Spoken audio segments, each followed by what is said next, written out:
আসসালামু আলাইকুম। আশা করি সবাই ভালো আছেন। শুরু করতে যাচ্ছি অত্যন্ত গুরুত্বপূর্ণ একটি আলোচনা, যেটা হলো ইন্টারোগেটিভ সেন্টেন্স।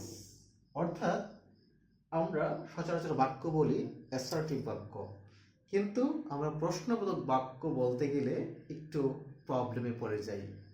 তাই আমরা যত বেশি প্রশ্ন করতে পারবো, প্রশ্নবোধক বাক্য তৈরি করতে পারবো, আমাদের স্পোকেন ইংলিশ তত এনরিচ হবে। তাই আমরা আজকে কিভাবে ইন্টারোগেটিভ বাক্য তৈরি করতে হয় সেটার একটা টেকনিক দেখি। ইন্টারোগেটিভ মানে হলো প্রশ্নবোধক। প্রশ্নবোধক বাক্য দুই ভাবে তৈরি করা যায়। একটা হলো অ্যাফার্মেটিভ ইন্টারোগেটিভ, একটা হলো অ্যাফার্মেটিভ ইন্টারোগেটিভ অর্থাৎ হাবোধক প্রশ্ন, আরেকটা হলো নেগেটিভ ইন্টারোগেটিভ, না বোধক প্রশ্ন। যদি আমরা সূত্রে খেয়াল করি তাহলে অ্যাফার্মেটিভ ইন্টারোগেটিভের বাক্যের সূত্র, প্রথমে আমরা বি ভার্বস নিয়ে আসবো। অ্যাট ফার্স্ট একটা বাক্য থাকবে, বাক্যের ভিতরে যদি কোনো বি ভার্বস থাকে সেটাকে ফ্রন্টে নিয়ে আসবো। তারপর সাবজেক্ট বসাবো, তারপরে বাক্য অংশটুকু বসাবো, সর্বশেষ প্রশ্নবোধক চিহ্ন বসাবো। এটা হলো বি ভার্বস যুক্ত বাক্যগুলোর ক্ষেত্রে। যদি বি ভার্বস যুক্ত বাক্য থাকে এবং হেল্পিং ভার্ব অর্থাৎ অন্য ভার্ব থাকে, যেমন আমাদের do verb, have verb, action verb যুক্ত বাক্যগুলোর ভিতর যদি আমরা ইন্টারোগেটিভ করি, তাহলে আমরা সেটাকে, এই ভার্বগুলোকে আমরা কিছু ভার্বের সাহায্য নেব। যেমন আমাদের অ্যাকশন ভার্বের কাজ করতে গেলে আমরা হেল্পিং ভার্ব হিসাবে ডু, ডাজ, ডিড অথবা হ্যাভ অথবা হ্যাজ অথবা হ্যাড এগুলোকে আমরা প্রাধান্য দেব।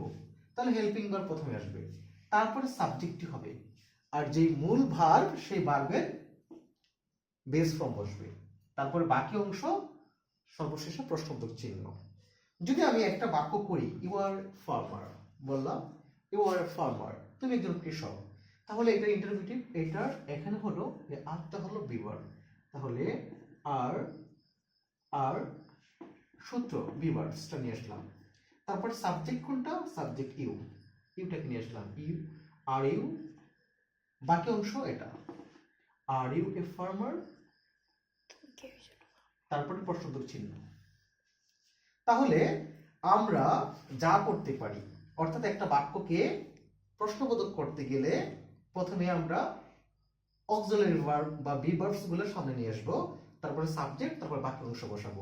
ঠিক এইভাবে যদি আমি অ্যাকশন ভার্ব দেখি তাহলে আমার আরেকটু ক্লিয়ার হবে।